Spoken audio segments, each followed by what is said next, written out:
আজকে একটা দুর্দান্ত স্বাদের মোচার রেসিপি করবো। তার জন্য একটা মোচা নিয়ে নিয়েছি, এবার মোচাটাকে আস্তে আস্তে ছুলতে শুরু করছি।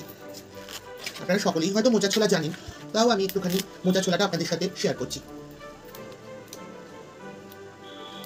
এইভাবে মোচাটাকে ভালো করে আগে এগুলো ফেলে ছাড়িয়ে নেব। এগুলো এত শক্ত হয় যে কিছুতেই সেদ্ধ করুন আর বাটুন কোনোটাতেই এগুলোকে খাওয়া যাবে না। আস্তে আস্তে মোচাগুলোকে সবটা ছাড়িয়ে নেব। এবার মোচাটা ছাড়াতে থাকি, তারপর ফিরে আসছি। মোচাটা ভালো করে ছোলা হয়ে গেছে, দেখুন এগুলো সব ভালো করে বাছা হয়ে গেছে। এবার এগুলোকে কাটবো। প্রথমে আগে এটা কেটে নিই,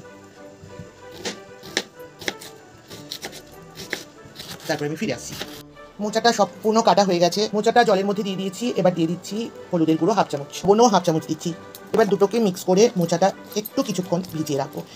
দুটো হুইসেল দিয়ে মোচাটাকে সেদ্ধ করে নিয়েছি। ঠান্ডা হওয়ার পর আপনাদের খুলে দেখাচ্ছি। দেখুন মোচাটা একটা স্ট্রেনারের মধ্যে ঢেলে নিয়েছি এবং জলটাও ঝরিয়ে নিয়েছি। এবার হাত দিয়ে একটু চটকে নেব।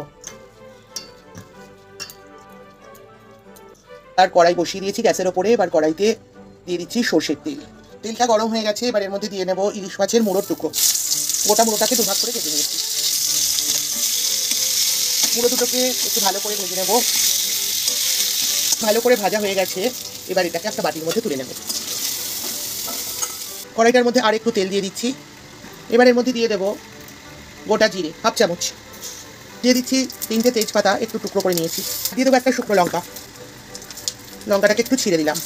এর আলু ছোটো ছোটো টুকরো করে নিয়েছি, সেটা দিয়ে দিচ্ছি কাঁচা লঙ্কা। আমি এখানে 4টে লঙ্কা ব্যবহার করেছি। দিয়ে দিচ্ছি পরিমাণ মতন লবণ, সেটা করার সময় লবণ ব্যবহার করেছিলাম।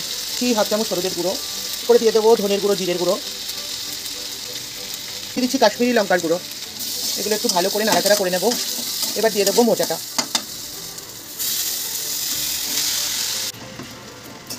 এবার এর মধ্যে দিয়ে দেবো ভেজে রাখা ইলিশ মাছের টুকরো দুটো মুড়ো। মোচাটাকে ভালো করে আলু, মশলা এবং ইলিশ মাছের মুড়োর সাথে মিশিয়ে নেওয়া হয়ে গেছে। ভালো করে মোচাটাকে মিক্স করে নিয়েছি মশলার সাথে। এবার এর মধ্যে পরিমাণ মতন জল দিয়ে দেবো। দিয়ে দিলাম 1 গ্লাসের মতন জল। আমি এখানে হাফ গ্লাস আরও জল ব্যবহার করছি।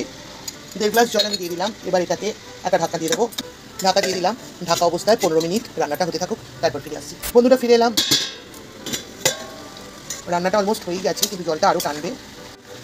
জলটা একদম টেনে গেছে, শুকনো শুকনো হয়ে গেছে। এবার দিয়ে দেবো স্বাদ ব্যালেন্সের জন্য চিনি,